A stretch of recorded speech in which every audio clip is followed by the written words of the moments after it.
중요한 국면에서 대통령 직무대행이라는 큰 책임을 맡으셨습니다. 정말 국민들에게 정말 잘해야 되는 국면인데, 하여튼 이번이 대통령에 대한 탄핵 소추가 3번째인데, 탄핵이라고 하는 것이 국가적으로 보면 참 좋은 일이 아니죠.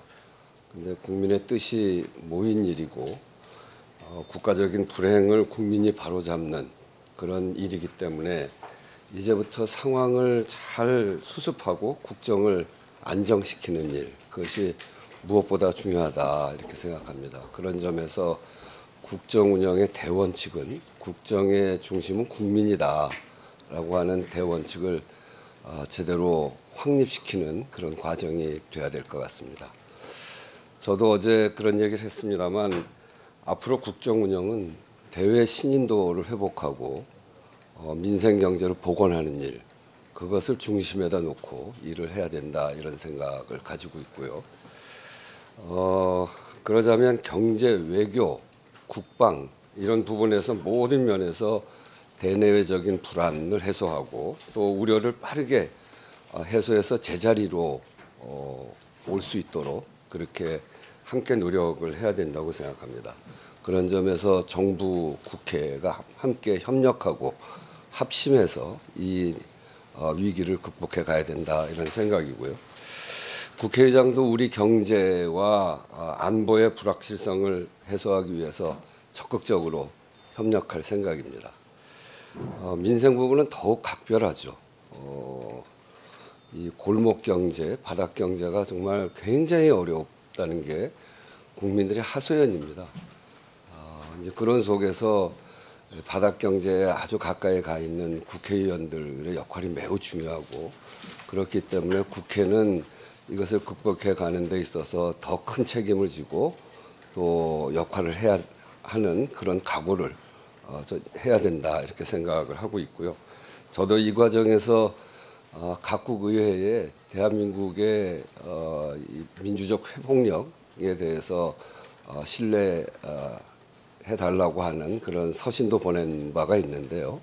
앞으로 그런 속에서 우리가 빠르게 국정과 민생을 안정시키기 위해서 세계 각국에 우리의 이렇게 그 안정된 모습을 보여나가는, 국민의 민생을 잘 챙겨나가는 모습을 보이는 것이 가장 강력한 민주주의 회복력에 대한 신호가 아닐까, 이런 생각합니다. 우리 그 대행께서도 국회와 협력해서 이런 위기를 극복해야 된다라고 하는 생각을 갖고 계신 것으로 제가 알고 있고, 어제 대행이 되시자마자 저한테 전화해서 오늘 약속을 이렇게 잡게 됐는데, 이 협력의 중요한 출발이 아닌가, 이런 생각을 하면서요.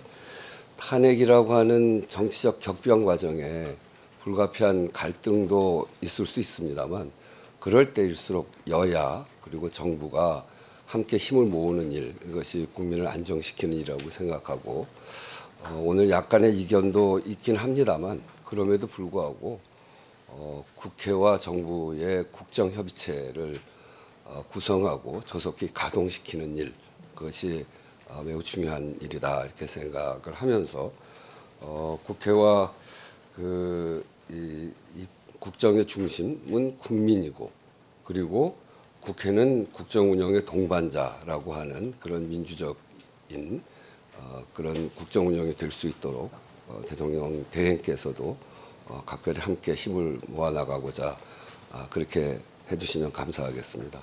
특히 오늘 이것과 관련된 여러 가지 이야기를 비공개 과정에서도 이야기를 하고 많은 논의가 있기를 기대하겠습니다. 우선 이렇게 대단히 어려운 시기에 제가 의장님께 시간을 좀 내달라고 전화를 하자마자 즉각 수용을 해주셔서 정말 감사합니다. 어제 대통령 탄핵 소추안이 가결되었습니다. 대통령 권한대행 겸 국무총리로서 무거운 책임을 느낍니다. 현 상황의 조속한 수습과 안정된 국정 운영이 제 긴 공직 생활의 마지막 소임이라 믿고 전력을 다하겠습니다. 지금부터 가장 중요한 것은 국가의 안위와 국민의 일상이 한치의 흔들림 없이 유지되도록 하는 것입니다. 정부는 한미, 한미일, 그리고 많은 우방국들과 신뢰를 유지하고 안보 태세를 굳건히 하고 외교, 경제, 또 의장님께서 방금 강조해 주신 민생, 특히 어려운 분들의 민생, 치안 등 국정의 모든 분야가 원활하게 작동하도록 혼신의 힘을 다하고 있습니다. 제가 방금 의장님 방문하기 전에도 국무위원들끼리 모두 모여서 현재의 상황을 점검을 하고 왔습니다. 이 과정에서 정부가 하는 모든 판단과 실행은 헌법과 법률에 따른 것이어야 하며 우리가 사랑하는 대한민국의 미래를 위한 것이어야 한다고 생각합니다. 정부는 오로지 국민만 바라보며 위기 극복에 최선을 다하겠습니다. 정부의 모든 판단 기준을 헌법과 법률, 국가의 미래에 두겠습니다. 정부는 이를 위해 방금 의장님께서 강조해 주신 바와 같이 국회와 긴밀히 협력하고 소통하겠습니다. 나라와 국민을 생각하는 마음은 의장님과 여야가 모두 다르지 않다고 생각합니다. 정부는 경청과 겸손으로 이견을 좁혀 나가도록 노력하겠습니다. 평소에 존경하는 우원식 국회의장님은 우리나라 민주화에 큰 공헌을 하신 분이고 헌정 질서에 대하여 굳건한 신념을 가진 분으로 알고 항상 존경하고 있습니다. 의장님의 합리적인 리더십 아래 야 정부가 협조하여 조속히 국정의 안정이 이루어지기를 기대합니다. 정부가 먼저 협조를 구하겠습니다. 감사합니다.